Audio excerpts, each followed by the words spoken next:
السلام علیکم ستړي مسئ نن دوشنبه د 1403 کال د 11مې میاشتې 15 نیټه چې د 2025 کال د فبروري له 3 نیټې سره سمون خوري. د سکون راډیو د ویبپاڼې او خواله رسنیو څخه مو د نن ورځې لنډ او مهمو خبرونو ته زه خلیل الله هیوادمل هرکلی کوم.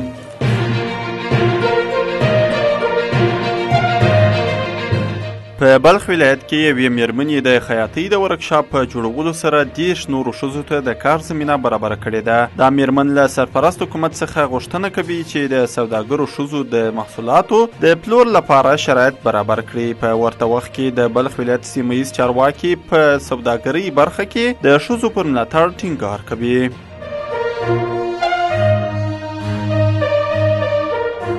د ننګرهار د کرنې اوبو لګولو او مالدارۍ ریاست مسؤلین وایي چې یاد ولایت کې د 18 میلیون افغانیو په لګښت چک ډیمونه جوړیږي. د کرنې اوبو لګولو او مالدارۍ رئیس محمد ولی محسن وایي چې دغه چک ډیمونه په یاد ولایت کې په 7 ولسوالیو کې جوړ شوي دي. په ورته مهال د کرنې وزارت اوبو لګولو رئیس معاذ الله بیا وایي چې د هیواد ټول ولسوالیو کې د اوبو ذخیره کولو، سیلابونو د مخنیوي، چینو او کاریزونو تاندولو لپاره یو چک ډیم جوړوي.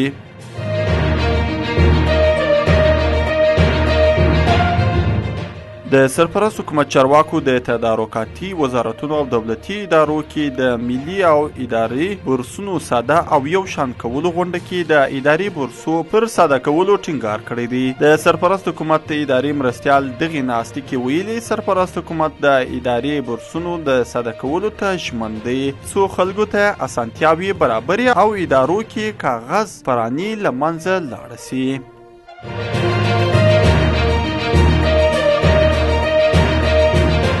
د هرات د سوداګرۍ او صنایعو خونې مسؤلین وایي چې له دغه ولایت د پیستې صادرات 60% زیات شوي دي. د یاد ولایت سوداګرۍ او پانګونې خونې اجرایوي امیر محمد یوسف امین ویلي چې د وروستیو 9 میاشتو پر مهال له دغه ولایت د 24 میلیونه او 440 ډالرو په ارزښت پیسته بهر ته صادره شوې ده. د نوموړي په وینا د صادراتو یادې کچې ته په کتو د تیر کال په پرتله 60% لوړوالی ښیي.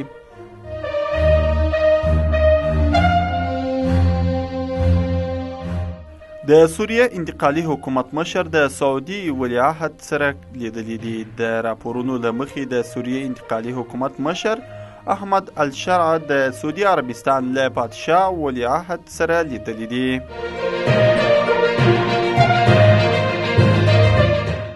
دا و د نن ورځې لنډ او مهم خبرونه چې تاسې واورېدل. تر بیا د الله په امان.